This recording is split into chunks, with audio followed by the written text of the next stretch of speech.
समाज अपने आप में एक बहुत बड़ा शब्द है, लेकिन जितना बड़ा यह शब्द है उतनी ही बड़ी बड़ी कहानियाँ समाज और सामाजिक प्रथाओं से जुड़ी हुई है। इन्हीं कुछ सामाजिक प्रथाओं में एक प्रथा है बेटी को बोझ समझना। दहेज प्रथा की बड़ी बड़ी बेड़ियों में जकड़कर समाज आज इतना लाचार हो गया है कि जिन बेटियों को समाज लक्ष्मी का रूप समझता था, आज वही लक्ष्मी समाज को बोझ समझने लगे हैं। आज इन्हीं सामाजिक प्रथाओं से ओत-प्रोत एक कहानी है भतेरी। भतेरी भतेरी अपने मजदूर माँ बाप की 2 लड़कियों के बाद तीसरी औलाद थी। 3 लड़कियों के पैदा होने से दुखी होकर उसके पिता ने उसका नाम भतेरी रख दिया था। भतेरी का अर्थ है बहुत, और भतेरी के माता पिता अब चौथी औलाद नहीं चाहते थे। खैर, भतेरी का नाम सार्थक हुआ।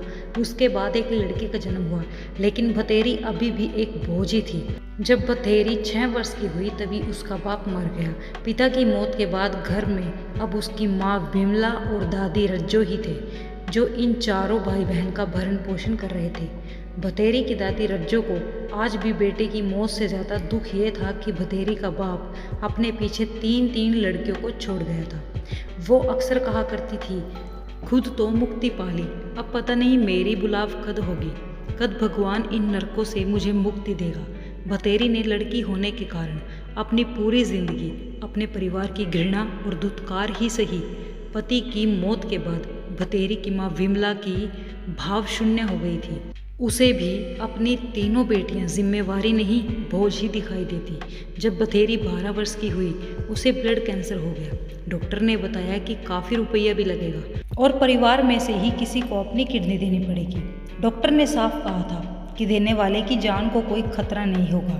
12 साल की लड़की के ब्लड कैंसर होने की खबर जैसे ही गांव वालों को लगी तो भतेरी के लिए गांव वालों का दिल पसीज गया।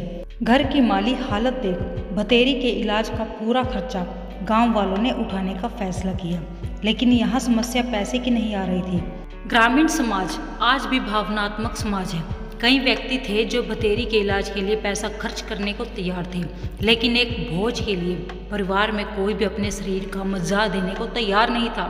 भतेरी की 65 वर्षीय दादी को भी आज अपनी जिंदगी के बचे हुए कुछ वर्ष भतेरी की जिंदगी से ज़्यादा कीमती लगे। वो लड़की थी, इसीलिए उसके परिवार के लिए उसकी जिंदगी बोझ थी। अपनी बीमारी से घुटती भतेरी आज मर चुकी थी। घर पर काफ़ी लोग जमा थे। सब भतेरी की माँ और दादी को ढांढस बंधा रहे थे और उनकी गरीबी को कोस रहे थे। आज मृत भतेरी का चेहरा शांत था।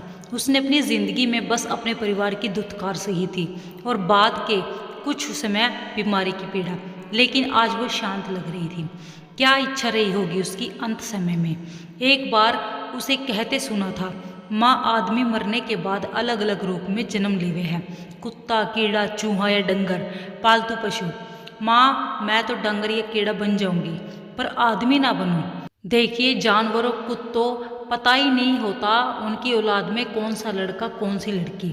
आदमियों कोई पता होयो फर्क तो बस उसका बाल सुलभ मन मानव की इस वृत्ति का प्रतिकार नहीं कर सकता था, लेकिन जिंदगी भर जो घृणा उसने अपने प्रति देखी थी उसे वह जरूर महसूस कर सकती थी। शायद भगवान उसकी अंतिम इच्छा पूरी कर देगा, उसे मानव नहीं पशु योनि में जन्म देगा। दोस्तों, अगर आपको हमारी वीडियो अच्छी लगी तो भाई हाथ जोड़ के रिक्वेस्ट है, आप वीडियो तो पूरी देख लेते हो लेकिन चैनल को सब्सक्राइब नहीं करते हो, तो भाई वीडियो को लाइक करना, चैनल को सब्सक्राइब जरूर करना। Thank you.